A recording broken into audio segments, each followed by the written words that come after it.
externa, fue posible también desarrollar todos los demás aspectos. El campo no fue abandonado como algunos han dicho. Se trajeron comisiones de agrólogos, se hizo un estudio agrológico del país. Eso permitió distribuir racionalmente la producción a las zonas de producción máxima. La agricultura. Cuando yo me hice cargo del gobierno, el trigo se pagaba a 6 pesos el quintal. Y cuando dejé el gobierno, el trigo se pagaba a 60 pesos el quintal. Hubo chacareros que compraron el campo con el beneficio de una sola cosecha. Y se realizó, a pesar de lo que muchos niegan, una reforma agraria que en el primer plan quinquenal entregó 500.000 de hectáreas en propiedad. Y debía de haberse entregado 1.000.000 de hectáreas en el segundo plan quinquenal. Cuando yo me hice cargo del gobierno no se fabricaban ni los alfileres que usaban nuestras modistas.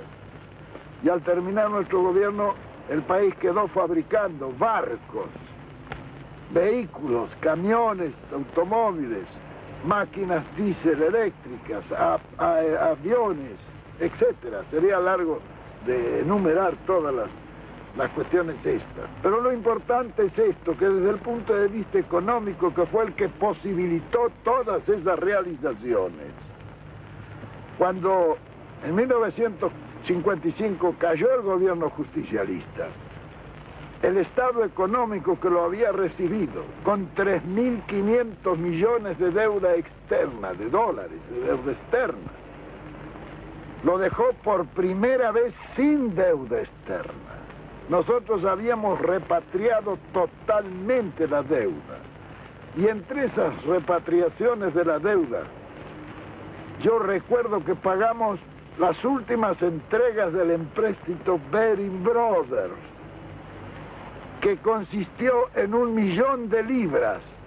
Y cuando pagamos nosotros la última entrega, se habían pagado por ese 1.000.000 de libras 12 millones de libras.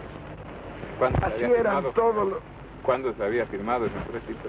En la época de Rivadavia. Bien, imagínense ustedes lo que representaban los empréstitos de 1.000.000 de libras que se pagaban 12 millones. Claro, desgranados a lo largo de todo el tiempo de existencia de la República Organizada. Y yo recuerdo que en la primera concentración que hubo en la Plaza de Mayo, yo dije que me cortaría la mano antes de firmar un empréstito.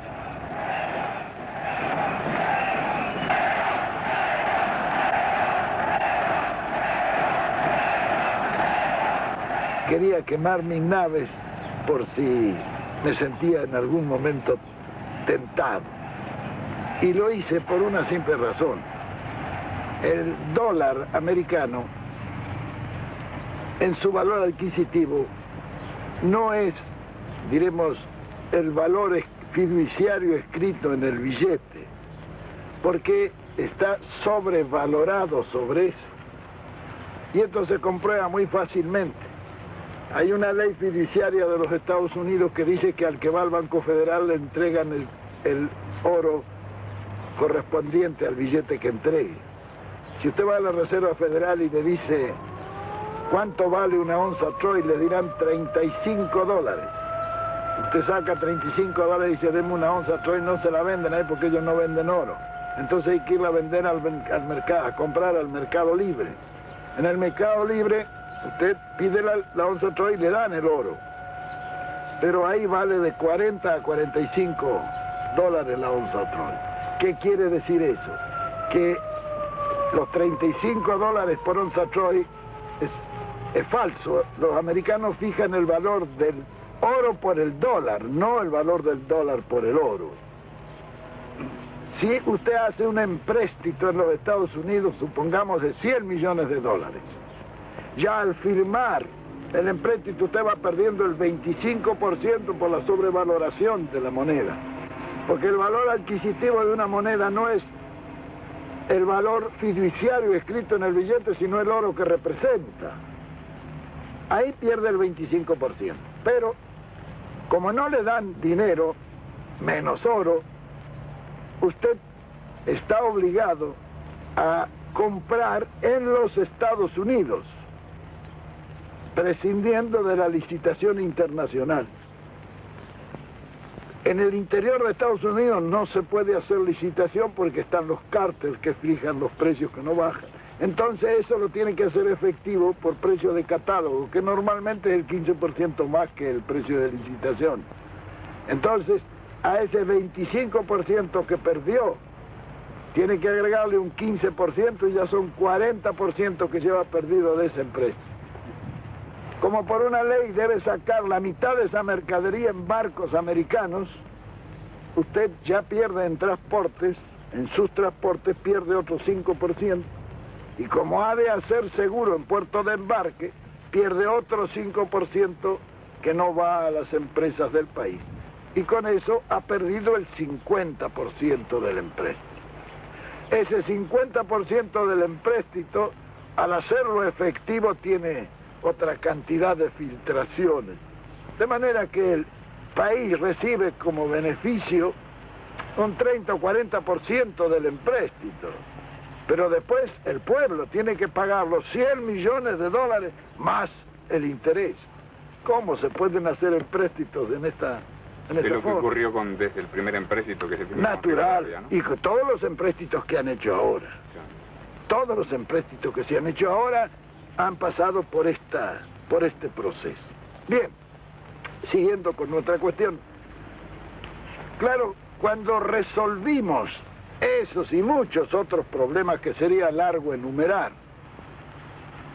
prescindimos de las formas de asalto con que nos han estado tratando los imperialismos durante un siglo y medio. Fíjense ustedes cómo nos robarían que con los 1.000 millones de servicios financieros que hubiéramos tenido que pagar el año 46 y parte de los del 47 nosotros pusimos las finanzas al día. Compramos todos los servicios, los pagamos, no hubo problema, hicimos la marina mercante. Y entonces nos fue posible formar una gran masa de inversión, mediante la cual lanzamos el primer plan quinquenal. En nuestro tiempo, gobernar es crear trabajo, porque es inconcebible que en aquel entonces, en el año 46, existieran 800.000 desocupados, como existen actualmente en la Argentina 800.000 desocupados.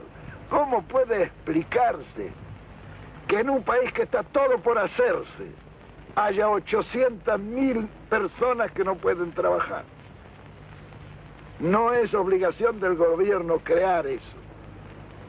Muy bien, fue así. Por el contrario, cierran todavía las posibilidades. Natural. Cuando llegó el momento, lanzamos el primer plan quinquenal, que eran 76.000 obras. Indudablemente, al lanzar esas 76.000 obras, todo se puso en movimiento, el país rompió la inercia. Se puso en marcha en plan de desarrollo, pero un desarrollo planificado. La primera consecuencia fue que esos 800.000 desocupados se ocuparon en 2 o 3 meses. Cuando se ocuparon los 800.000 desocupados, los salarios subieron solos, porque cuando hay plena ocupación, el salario no hay que impulsarlo, sube solo.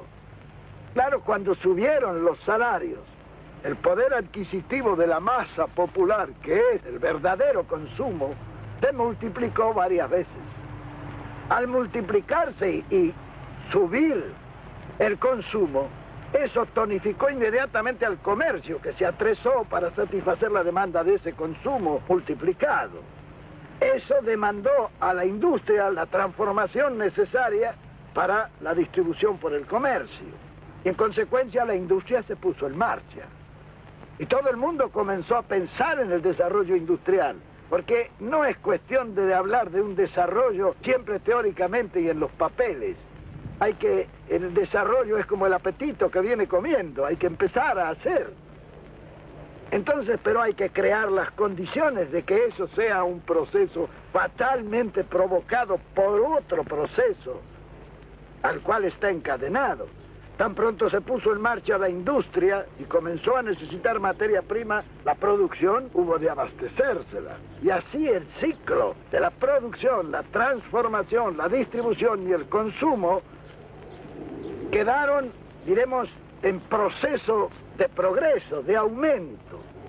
Naturalmente que la habilidad nuestra no fue otra que mantener esos 4 factores del ciclo económico bien nivelados y armónicamente promovidos.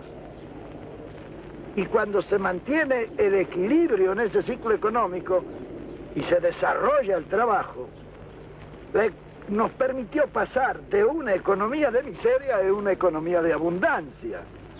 Algunos dicen que nosotros tuvimos una situación privilegiada de posguerra.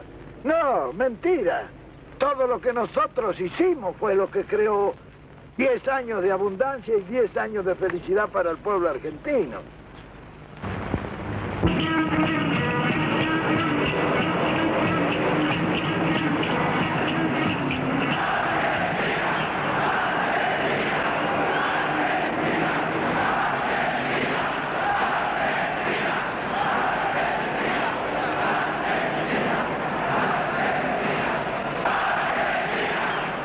Yo he hablado de la solución económica que nuestro gobierno dio a la situación, pero es indudable que esta situación económica hizo posible también todas las reformas sociales, que serían largas de enumerar. Si uno revisa los anales de la legislación argentina, que son más o menos 30 tomos, casi 15 tomos son la legislación justicialista. En esa legislación justicialista el acento está marcado precisamente hacia el pueblo y dentro del pueblo a la clase trabajadora. Por primera vez en la historia sindical argentina se conformó una organización y se dio un estatus legal y constitucional a esa legislación que permitió la organización de toda la clase trabajadora argentina. Hasta 1946, el sindicato era una asociación ilícita y era porque había un fallo de la Suprema Corte que declaraba al sindicato